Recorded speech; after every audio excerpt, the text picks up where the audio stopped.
আজকে আমি মিষ্টি কুমড়া দিয়ে শুটকি দিয়ে তরকারি রান্না করব। পেঁয়াজ রসুন শুটকি এখন আমি এই তিনটা ছেঁচে নিব। ধুয়ে নিয়েছি। এখন হলদি মরিচ লবণ দিয়ে দেব। হলদি মরিচ লবণ দিয়ে দিয়েছি। এখন পানি দিয়ে দেব। এখন চুলায় বসিয়ে দেব। চুলায় বসিয়ে দিয়েছি। এখন ঢাকনা দিয়ে ঢেকে দেব। ঢাকনা দিয়ে ঢেকে দিয়েছি। পেঁয়াজ রসুন শুটকি সবগুলো এখন একেবারে একসাথে ছেঁচে নেব। শুটকিটা ছেঁচে নিয়েছি, পেঁয়াজ রসুন সবগুলো একসাথে। আর একটু পরে আমরা পেঁয়াজ রসুন সব শুটকিগুলো দিয়ে দিব।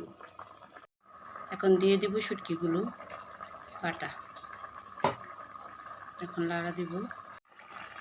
আর একটু হবে, তারপরে আমি নামিয়ে নেব। বন্ধুরা, আমার শুটকি তরকারি রান্না করা শেষ। কেমন হয়েছে বলো কমেন্টে।